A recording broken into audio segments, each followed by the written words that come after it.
تعلم على العلماء حتى تعرف الإسلام صحيحا. والله na bëj të dobishme atë që na ke mësuar, na mëso atë që na bën dobi, na shto diturinë, na përmirëso gjendjen tonë të rësi dhe mos na lart të mbështetur në vetët tona asnjë çast.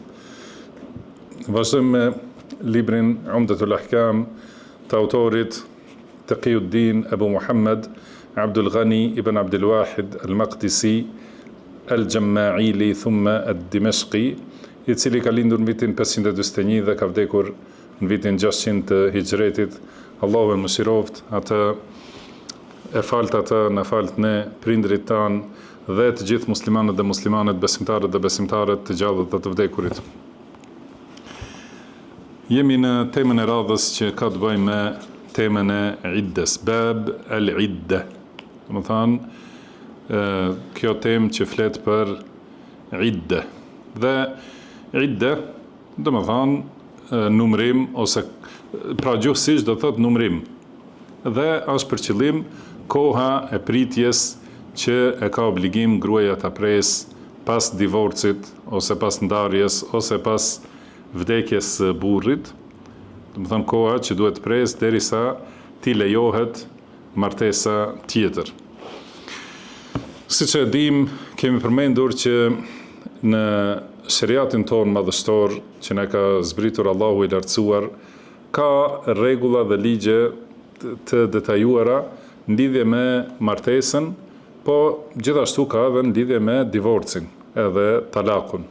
Dhe këto rregullat e talakut ose divorcit janë argument për vlerën e veçantë që ja jep shariati martesës dhe ruajtjen e rregullsisë së martesës. Për këtë shkak janë edhe gjitha këto rregulla në lidhje me divorcin.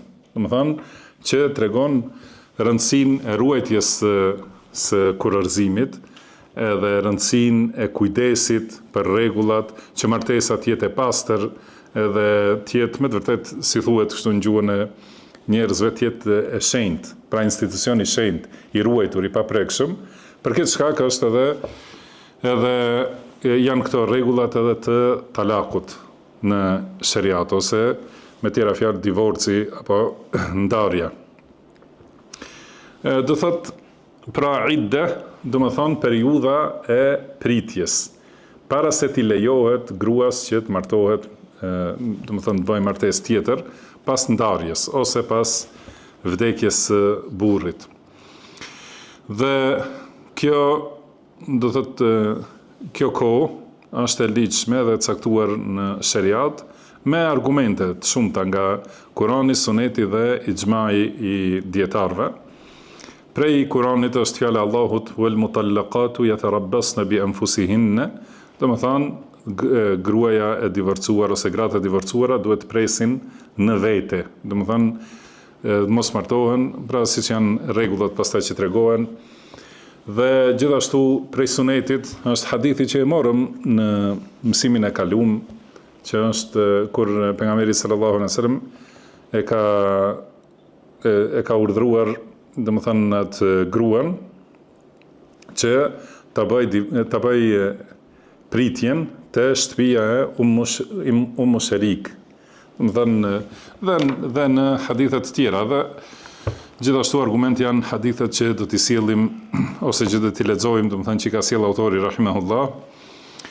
Po ashtu në bazë të këtyre argumenteve dhe në bazë këtyre teksteve nga Kurani dhe Suneti, ka ixhma të dietarët e umetit, unanimitet, domethënë se gruaja ka obligim që të presë në këtë afat që quhet idde. Dhe në këtë rregull po ashtu ka urtësi të shumta që kanë përmendur dietarët, dhe urtësia numër 1 edhe më e rëndësishmja, edhe që është urtësi për secilin ligj, secilën normë të shariatit, është kryerja e urdhrit të Allahut subhanahu wa taala. Domethënë, pasi Allahu ka urdhëruar për këtë pritje, atëherë pritja e këtij afati, domethënë është adhurim ndaj Allahut, edhe është kryerje e asaj që ta ka obliguar Allahu subhanahu wa taala. Pastaj prej urtësive është gjithashtu ajo që quhet pastërtia e mitrës, ose verifikimi I pastërtisë së mitrës. Domethënë që dihet se gruaja nuk është shtatzan, pra pritet 3 menstruacione, ose 4 muaj e 10 ditë, për shembull pas vdekjes, ose do thotë si janë rregullat, do të flasim tani.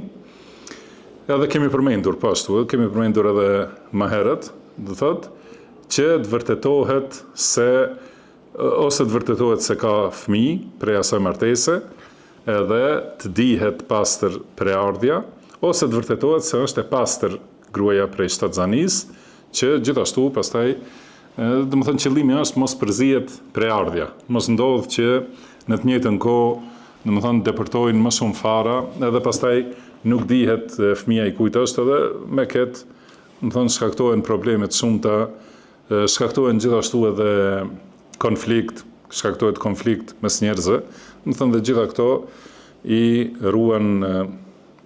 ruan shariati, domethënë I largon. Pashtu prej urtësive të iddes është gjithashtu ajo që thamë në fillim, ta'dhim khatarin nikah, aqdin nikah, domethënë pra madhrim, vënie, lartësim e pozitës së nikahut. Domethënë që dihet se nikahu nuk është lojë. Pra sot këtu, nesër atje, martesë kështu, domethënë nikahu është diçka ose kontrata e nikahut është kontratë e rëndësishme dhe e rrezikshme, që duhet të ruhet. Prandaj nëse anulohet ose prishet kjo kontratë, patjetër duhet të ketë afat të caktuar të njohjes së ndarjes, pastaj të vijë martesa tjetër me rregullat e shariatit, domethënë në këtë mënyrë është pra mbrojtje për shenjtërinë ose rëndësinë paprekshmërinë e nikahut. Gjithashtu prej urtësive të kësaj kohe të pritjes është edhe zgjatja e kohës, zgjatja domethënë afatit për mundësi për kthim. Pra siç dihet se në kohën e iddes ka drejt burri ta kthej gruan edhe të vazhdoj martesa pa ndonjë ndryshim. Edhe kjo zgjatje e kësaj kohe, domethënë ka këtë dobi që burri mund ta kthej gruan, edhe se pas ndarjes, domethënë mund të ndodhe keqardhje, pishman, domethënë bëhen pishman të dy palët, edhe atëherë kuptojnë se duhet ta ruajnë edhe më shumë martesën e kështu me radhë, prandaj jepet ky afat. Nëse nuk kish pas afat, domethënë, atëherë prishja e nikahut bëhet më e shpejtë. Edhe Allahu ka thënë, kur e ka përmendur këtë kohën e pritjes, ka thënë la tadri la'alla Allaha yuhdithu ba'da dhalika amra. Domethënë, ju nuk mund ta dini se ndoshta Allahu ju sjell ndonjë çështje, ndonjë ndryshim tjetër, pra ndryshon mendja, ndryshon zemra, edhe mund të kthehet martesa edhe të vazhdoj pa u prishur. Gjithashtu prej urtësive të pritjes është edhe ruajtja e hakut të burrit. Domethënë është për qëllim nëse ka vdekur burri, pra koha e pritjes së gruas është 4 muaj e 10 ditë, domethënë është për ta nderu hakun e burrit, sepse gruaja I ka borxh të madh burrit, ka hak të madh, domethënë, edhe ruhet memoria për ta, dhe ruhet nderi I tij, pozita e tij. Domethënë edhe kjo është prej urtësive të kësaj pritjeje. Edhe ka urtësi të tjera të shumta për edhe në lidhje me gruan, edhe në lidhje me burrin, edhe në lidhje me lidhjen mes të dyve, edhe në lidhje me fëmijët. Domethënë ka urtësi të shumta ato që I ka sjell shariati, padyshim se secila rregull e shariatit ka urtësi të shumta dhe mirësi, përfitime të shumta. Dikush I di, dikush nuk I di. Domethënë ka mundësi që njerëz me studim dietar, domethënë me hulumtim, me meditim rreth këtyre, nxjerrin urtësi dhe dobi. Ka mundësi edhe nuk din disa pse I ka caktuar Allahu subhanahu wa taala, por më e rëndësishme është që të haku I Allahut para së gjithash. Domethënë Allahu ka urdhëruar në këtë mënyrë dhe plotësimi I këtij obligimi është, domethënë, adhurim ndaj Allahut subhanahu wa taala. Vetëm të çohet në vend urdhri I Allahut lartësuar, kjo është urtësi e mjaftueshme. Këtu autori rahimahullah ka përmendur këtë hadith I cili është hadithi 315 në rënditje. Thot an Subej'ata al-Aslamiyya annaha kanat tahta Sa'd ibn Khawla wa huwa min Bani Amir ibn Lu'ay. Do thot transmetohet nga Subej'a al-Aslamiyya se ka qenë e martuar me Sa'd ibn Khawlan, i cili është prej fisit Banu Amir ibn Lu'ay. Dhe thot wa kana mimmen shahida Badran, kurse ky ka qenë prej atyre që kanë marrë pjesë në luftën e Bedrit. Fatuwuffiya anha fi hajjat al-wada' wa hiya hamil. Edhe ka vdekur pra Sa'd ibn Khawla në haxhin e lamtumirës, kurse kjo Subej'a ka qenë shtatzan dhe thot falam tanshab an wada'at hamlaha ba'da wafatihi. Dhe pas një kohe të shkurt pas vdekjes së tij ka lindur më një herë, do të thonë shumë shkurt pas vdekjes së tij. Falamma ta'allat min nifasiha tajammalat lil khuttab. Atëherë pasi u pastrua prej lehonis, do të thonë pasi kaloi koha e lehonis edhe u ndal, do të thonë lehonia, atëherë u zbukurua, u stolis, do të thonë për të pritur ata që duan martesë, do të thonë kush do ta kërkoj për martesë. Fadakhala alejha Abu Sanabil ibn Ba'kak, rajulun min Bani Abdiddar. Atëherë erdhi ky person, Abu Sanabil ibn Ba'kak, që ishte njëri prej Banu Abdiddar, prej fisit të Abdiddarit, dhe i tha, mali araki mutajammila, la'allaki turajjayna lin nikah. Do të thonë, ka thënë pse je zbukuruar, duhet ta shtysh nikahun hala, do të thonë duhet të presësh edhe një kohë. Dhe ka thënë wallahi ma anti binakihin hatta tamurra alayki 4 ashhurin wa 10. Do të thonë edhe ka thënë wallahi nuk ke të drejtë martohesh derisa të kalojnë 4 muaj e 10 ditë. Atëherë thot Subej'a, falamma qala lidhalik jama'tu alayya thiyabi hina amsaytu fa ataytu Rasulullahi sallallahu alaihi wasallam fa sa'altuhu an dhalik. Atëherë kur ma tha këtë, atëherë unë u vesha, u mbulova, do të thonë mirë, dhe pasi hyri mbrëmja, do të thonë kur është bërë terr, edhe kjo ka qenë prej adetit grave që me gjithë mbulesën që ka qenë xhilbab, që e ka mbulu gjithë trupin, edhe nuk është pa prej saj asgjë. Përveç kësaj, kur kanë dalë, kanë prit në mbrëmje, ose natën, do të thonë kohën mes akşamit dhe jacis, ose pas jacis, që tjetë mbulesa edhe më e përsosur, do të thonë mos duken përpara burrave të huaj rrugës e kështu me radhë. Atëherë thot, shkova te i dërguari Allahut sallallahu alaihi wasallam dhe e pyeta për këtë. Fa aftani bi anni qad halaltu hina wada'tu hamli wa amarani bit tazwij in badali. Atëherë thot mu përgjigj pejgamberi sallallahu alaihi wasallam se më është lejuar martesa në momentin kur kam lindur. Dhe ka thonë, më ka urdhëruar që të martohem nëse shoket të rrugës, do të thënë nëse pëlqej që të martohem, atëherë kam të drejtë të martohem. Thot Ibn Shihab, wala ara ba'san an tatazawwaja hina wada'at. Do të thënë, thot Ibn Shihab az-Zuhri, pra nuk ka pengesë që gruaja të martohet në momentin që lind.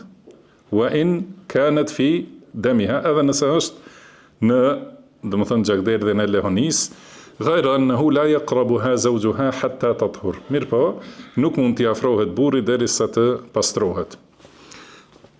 Që do të thonë nga ky hadith përfundon se në momentin që e ka lindur fëmin, ka drejt martohet, edhe pse nuk është pastruar prej lehonis, por në periudhën e lehonis nuk mund t'i afrohet burri.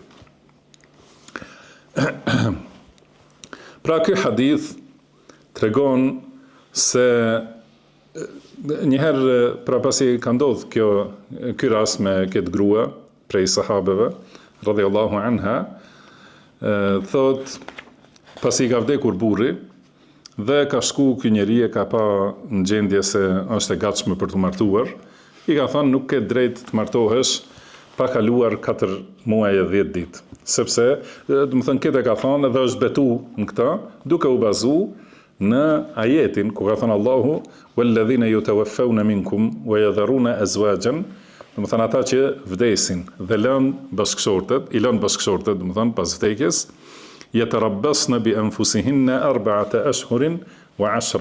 Do të thënë ato duhet të presin në vetvete, do të thënë të presin, mos martohen 4 muaje 10 ditë. Edhe do të thënë në bazë të kësaj, ky sahabi ka thënë që nuk ke të drejtë martohesh pa kalu 4 muaj 10 ditë. Mirë po pejgamberi sallallahu alaihi wasallam i ka dhënë përgjigje se ajo duhet të punoj sipas ajetit tjetër ku ka thënë Allahu wa ulatul ahmali ajaluhunna an yada'na hamlahun. Do të thënë gratë shtatzana, do të thënë nëse janë ndarë ose pra kur janë pas ndarjes, qoftë edhe me vdekje të burrit, do të thënë, atëherë afati i tyre është që ta lindin barën që e kanë. Do të thënë me lindje, atëherë bëhet halal martesa e tyre me dikën tjetër.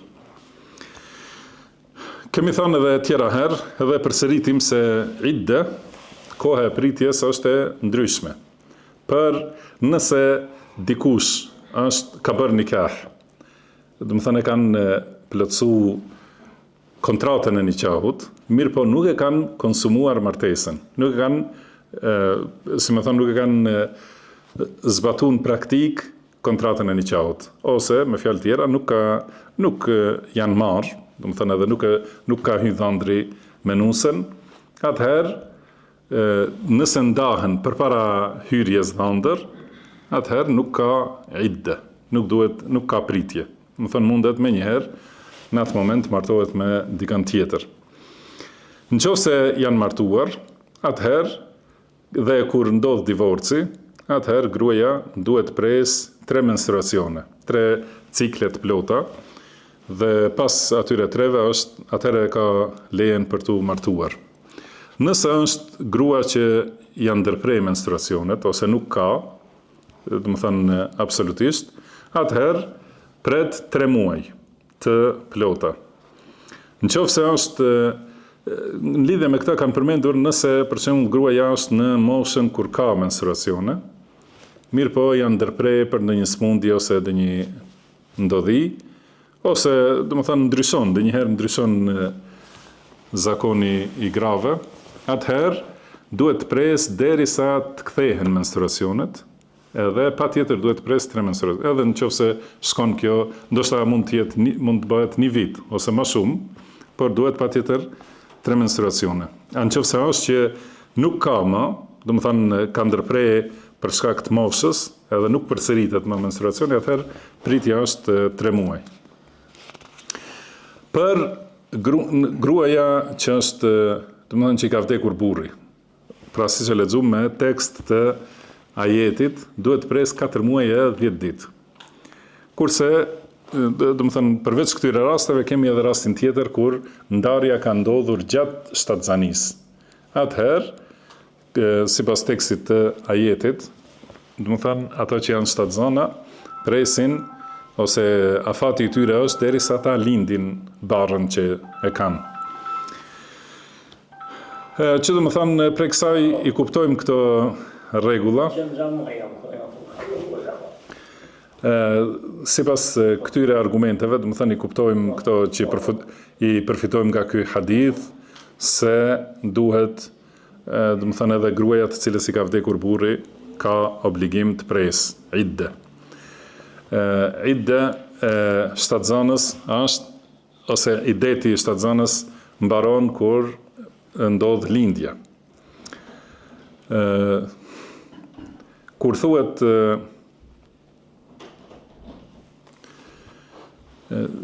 është me rëndësi, do të thënë ta kuptojmë tani siç e shohim sahabiu ka kuptuar normën sipas një ajeti. Kurse këtu në këtë hadith është punu sipas ajetit tjetër. Si bëhet bashkimi i këtyre 2 ajeteve? Do të thënë e lexojmë njërin ajet, thot wa ulatul ahmali ajaluhunna an yada'na hamlahun.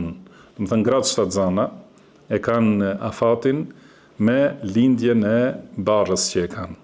Kjo do të thënë që çdo grua pas divorcit, do të thënë qoftë anulimi i martesës për shembull, ose divorc nga ana e burrit, talaq, ose khul, kërkim i divorcit nga ana e gruas, ose vdekja e burrit. Do të thënë në gjitha këto raste, ky ajet thot kur ta lindin foshnjën që e kanë bark, atëherë mbaron afati i tyre i pritjes. Kjo është kështu kuptimi i përgjithshëm. Në ajetin tjetër, domethënë që është në surën Baqara, ky ajet në surën Talaq, kurse ajeti që është në surën Baqara thot walladhina yutawaffawna minkum wa yadharuna azwajan yatarabbasna bi anfusihinna 4 ashhurin wa 10. Domethënë ato gratë të cilave u vdesin burrat duhet presin mos martohen në 4 muaje 10 ditë. Dhe ky ajet gjithashtu e ka kuptimin e përgjithshëm, pa marrë parasysh a është gruaja shtatzan ose nuk është shtatzan. Domethënë kur t'i vdesë burri, duhet 4 muaje 10 ditë. Atëherë si bëhet bashkimi i këtyre dy ajeteve? Disa prej dietarëve kanë thënë se gruaja të cilës i vdes burri dhe ajo në atë moment është shtatzan, atëherë duhet ta pres afatin më të largët. Dhe nëse lind para 4 muajve, përsëri duhet vazhdoj deri në 4 muaj e 10 ditë. Dhe e kundërta, nëse kalojnë 4 muaj e 10 ditë dhe nuk ka lindur akoma, duhet pres deri në lindje. Disa kanë thonë të kundërtën, kanë thonë e ka afatin më të shkurt, në cila ndodh më përpara. Ajo merret thot për afat të iddes. Mirë, po shumica e dietarëve, xhumhuri, domethënë, edhe ky është mendimi më i saktë, është se ky ajeti që përmendet vdekja e burrit është i përgjithshëm dhe kufizohet ose përcaktohet, domethënë sipas ajetit që flet për gratë shtatzane. Edhe argumenti është ky hadith. Domethënë pejgamberi sallallahu alejhi dhe sellem e ka kufizuar ajetin që thot 4 muaj e 10 ditë për atë që vdes burri, e ka kufizuar me ajetin tjetër që është do thot se afati i tyre mbaron me lindje. Dhe gjithashtu kjo është sipas qëllimit të gjitha këtyre rregullave që të sigurohet pastërtia e mitrës. Domethënë të verifikohet, të vërtetohet se mitra është e pastër. Dhe me lindje, atëherë dihet se nuk ka tjetër fëmijë, domethënë, edhe atëherë lejohet martesa e saj, domethënë është arritur kjo që kërkohet, edhe gruaja që nuk është shtatzan, domethënë 3 menstruacione, edhe rregulla të tjera janë, gjitha qëllimi është që mos përzihet preardhja. Domethënë tani pas lindjes, atëherë është pastruar dhe është vërtetuar se mitra është e pastër dhe mund të martohet me tjetër. Edhe me këtë bashkohen këto argumente dhe largohet dyshimi, domethënë në lidhje me këtë çështje.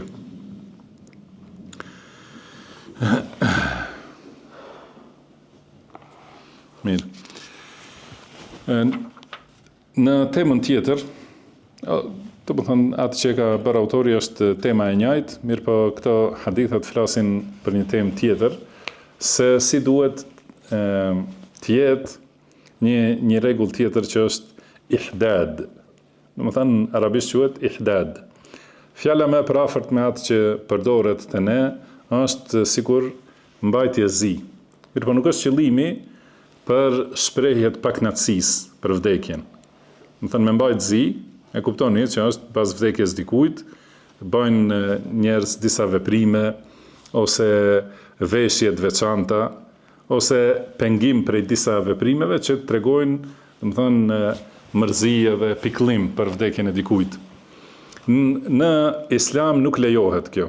Nuk lejohet që askush të bëj ndonjë veprim ose të lërë ndonjë veprim për shkak të vdekjes dikujt. Do thënë si shenjë e zis. Se vetë fjala zi, do të thënë, është e papërshtatshme me rregullat e shariatit, se do thotë sikur shprehje e paknatësisë, do të thënë, është diçka e zezë ose e paqelluar që ka ndodhur. Edhe kjo nuk është nuk është në përputhje me rregullat e shariatit, sepse çdo gjë që është me caktimin e Allahut është në vendin e vet. Edhe besimtari është i kënaqur me atë që vjen nga caktimi i Allahut subhanahu wa taala. Edhe ka thënë pejgamberi sallallahu alaihi wasallam, ajaban li amri al-mu'min. Do të thonë çështja e besimtarit është e çuditshme. E gjithë çështja e tij është hajër. Nëse i ndodh një e mirë, e falenderon Allahun dhe kjo është hajër për ta. Nëse i ndodh një e keqe, bën durim, ka sabër, edhe kjo është hajër për ta dhe kjo nuk i takon askujt përveç se besimtarit. Do të thonë besimtari ka një qetësi shpirtërore të çuditshme.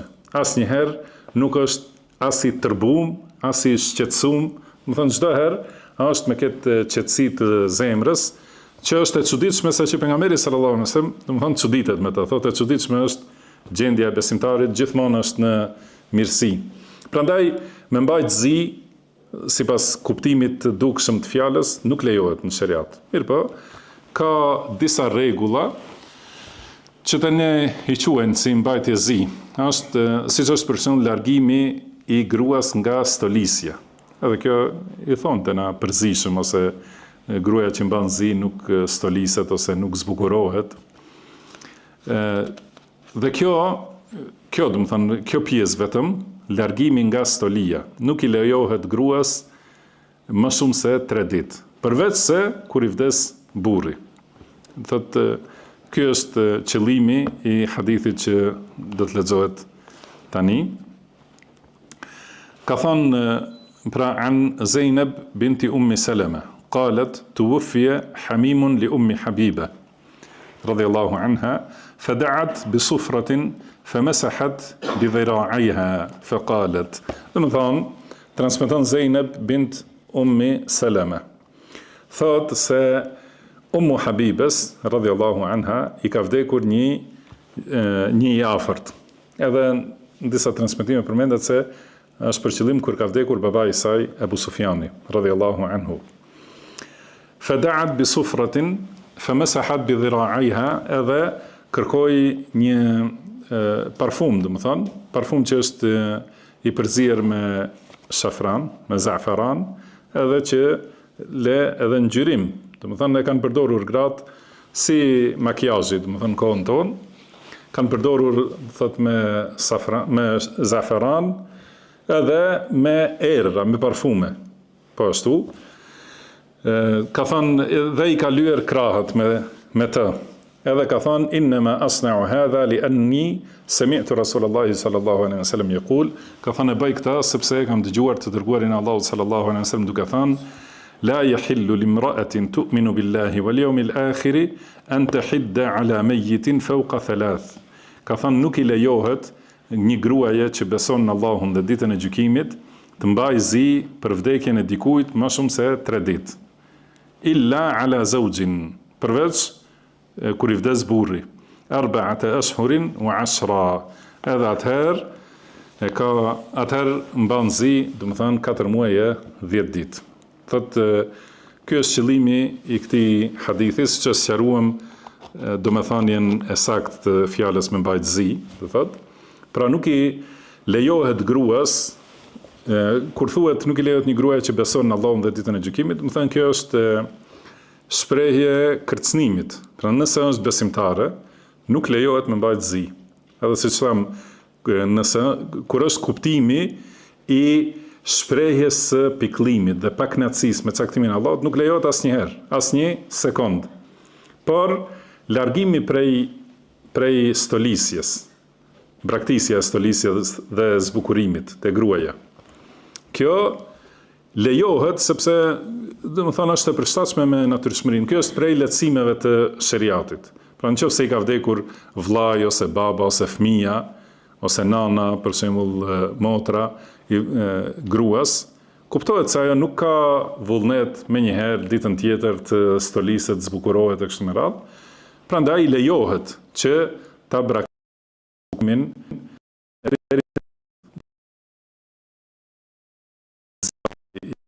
ose i koditjes, pas thon duhet të bashkëshortin e saj e kështu me radhë. Përveç nëse i vdekuri është bashkëshorti i saj. Atëherë duhet 4 muaj e ditë. Pra nuk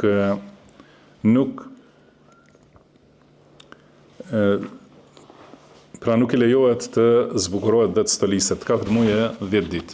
Kjo është ihdad që duhet, nësa është koha e idetit, gjithashtu është koha e braktisjes së stolis dhe zbukurimit. Në hadithin e radhës, thot, عن أم عطية رضي الله عنها أن رسول الله صلى الله عليه وسلم قال لا تحد امرأة على ميت فوق 3. Pra nuk I lejohet gruas të bëj ihdad, do të thënë të mbajë zi, më shumë se 3 ditë për ndonjë të vdekur. Illa ala zawjin, përveç për burrin, 4 ashhurin wa 10, atëherë për të, do të thënë mban zi 4 muaj e 10 ditë. Dhe këtu tregon pejgamberi sallallahu alaihi wasallam cilat janë ato çështje që duhet të ti ruaj gruaja gjatë kësaj periudhe. Ka thënë wala talbisu thawban masbughan illa thawb asb. Do të thënë nuk lejohet vesh rroba të zbukuruara, të stolisura ose të vizatuara, përveç kësaj rrobe që quhet thawbu asb, që është një për rrobave të Jemenit me vija, të bardha dhe të zeza. Wala taktahilu, edhe nuk I lejohet të përdor kuhlin, do të thënë lyrjen e syve. Wala tamassu tiban, dhe gjithashtu nuk lejohet të parfumohet me asnjë lloj parfumi. Wala shay'an illa idha tahurat nubdhatan min qustin aw adfar.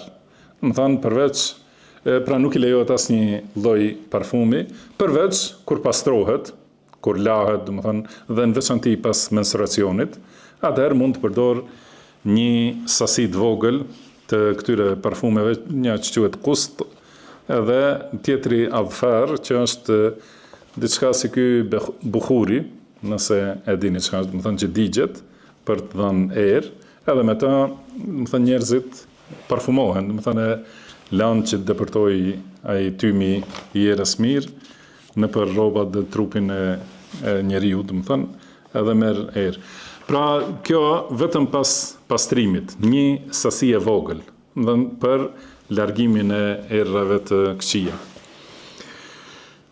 Do thotë gruaja në këtë periudhën, që është 4 muaj e 10 ditë, nuk lejohet të stoliset me asgjë, me makijazh, do të thonë, me ngjyra që me të cilat e lyen fytyrën ose duart, ose që zbukuron rrobat, ose pashtu veshja rrobave që janë stoli e veçantë, ose vënia e stolive të tjera, do të thënë këto 4 muaj e 10 ditë nuk lejohet.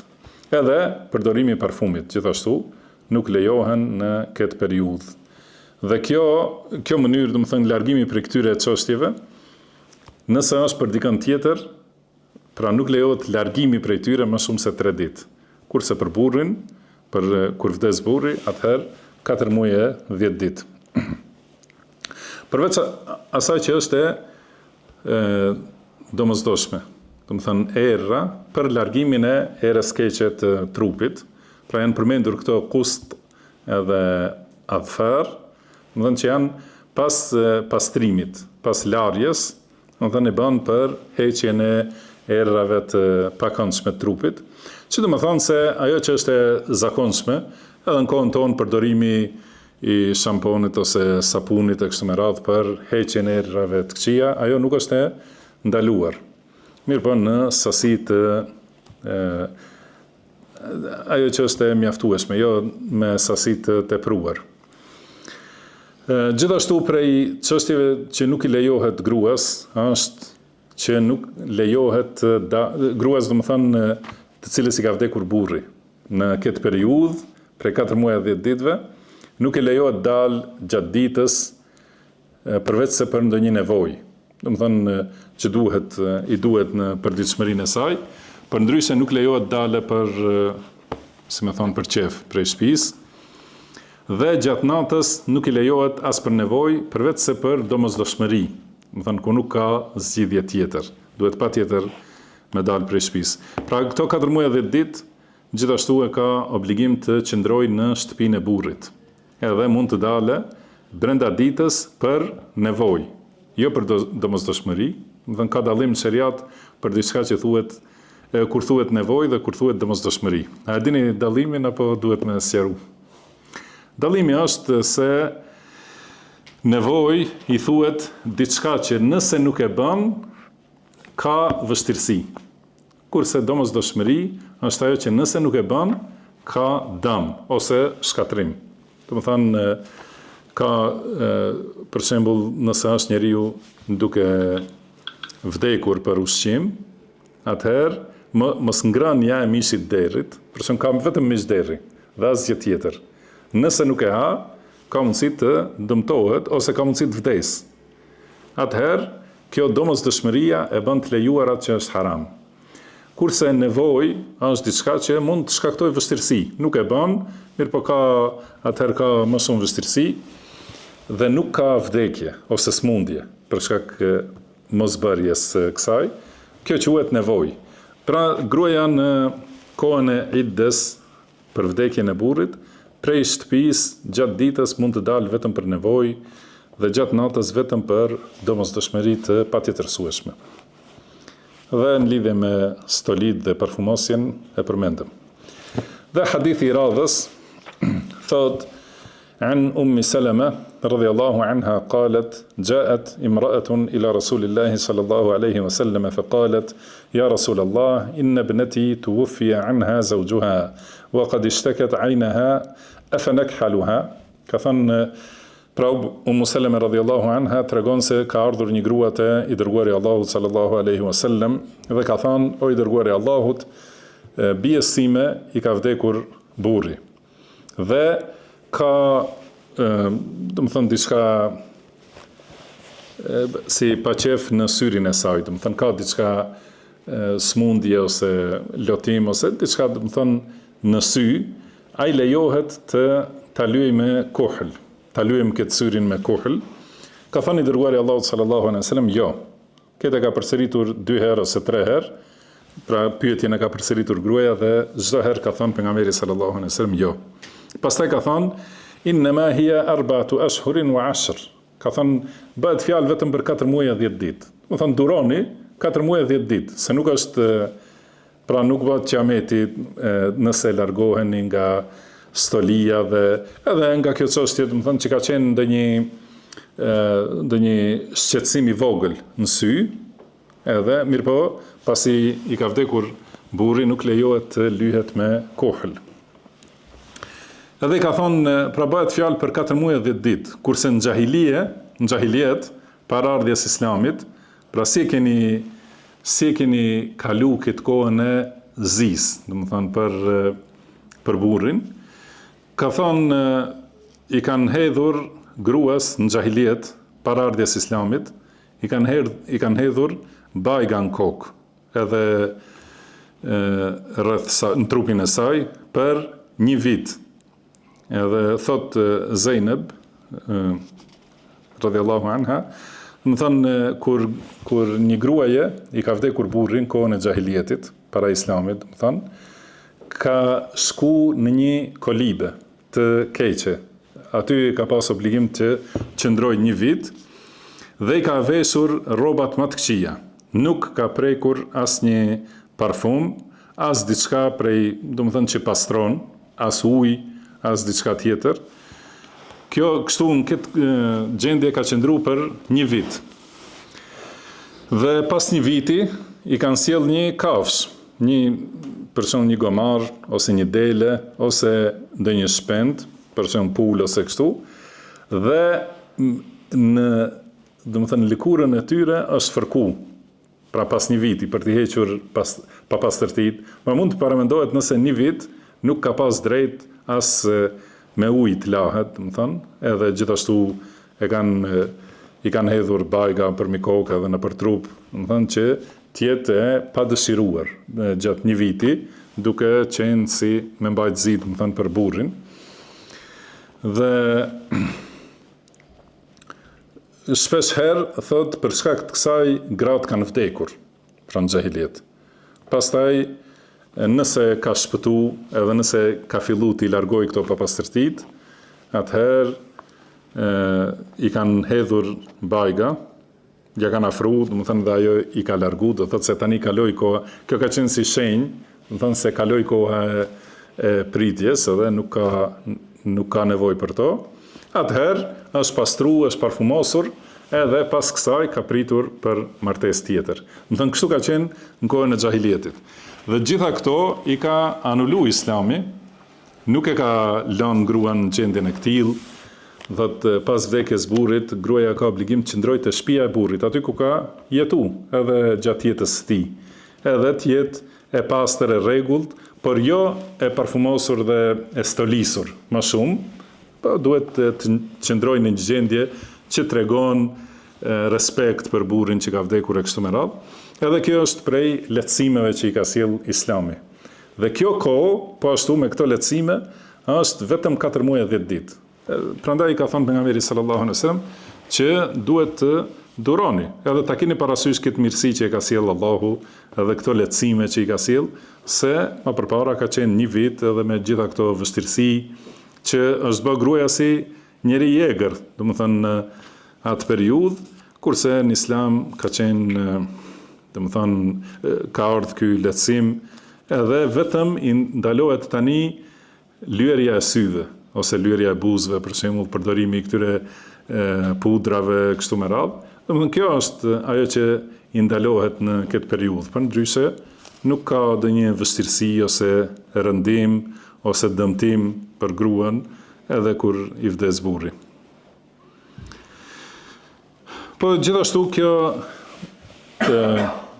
tregon që nëse është me të vërtetë ndonjë nevojë shëndetësore që nuk ka ilaç tjetër, përveç se lyerja me ndonjë gjë që mund të ketë në vetvete erë të mirë, ose lyerja e syrit me kohël për shembull, pasi nëse nuk ka tjetër zgjidhje, se lënia e kësaj mund të sjellë deri te humbja e shikimit, për shembull, ose shtimi i madh i smundjes, atëherë lejohen, siç tham, kjo quhet darura. Nëse mos përdorimi i kuhlit shkakton shtim të rënd të smundjes, ose vonim të madh të shërimit, ose dëmtim krejtësisht të shikimit, atëherë kjo është darura, është domosdoshmëri, edhe lejohet përdorimi i kuhlit edhe në këtë, por nuk lejohet përdorimi për zbukurim dhe për stolisje. Kurse në kohën tonë nuk është edhe patjetër kuhli, do të thënë ka pika për sy e kështu me radhë, që nuk janë të ndaluara në asnjë kohë. Thotë edhe nga ky hadith shohim se Islami ka largu gjitha ato pengesa dhe pranga që kanë qenë në xahiliet dhe ka sjell lehtësim dhe përmirësim të gjendjes së secilit individ prej shoqërisë muslimanëve, edhe gruas edhe burrit dhe secilit. Për këtë shkak duhet ta falenderojmë Allahun subhanahu wa taala dhe ta dimë këtë dhunti të madhe, se Allahu ka thënë el-yawma akmaltu lakum dinakum, do të thënë sot ju plotësova fen, wa atmamtu alaykum ni'mati, edhe e plotësova, e përcosa mirësinë time ndaj jush, që është dhuratë prej Allahut subhanahu wa taala për gjithë njerëzimin, dhe jemi të kënaqur dhe jemi të lumtur që Allahu na ka dhënë Islamin për fe. Wallahu a'lam wa sallallahu wa sallama ala abdihi wa rasulihi nabiyina Muhammad. Subhanaka Allahumma wa bihamdika ashhadu an la ilaha illa anta astaghfiruka wa atubu ilaik. Wa akhiru da'wana anil hamdulillahi rabbil alamin.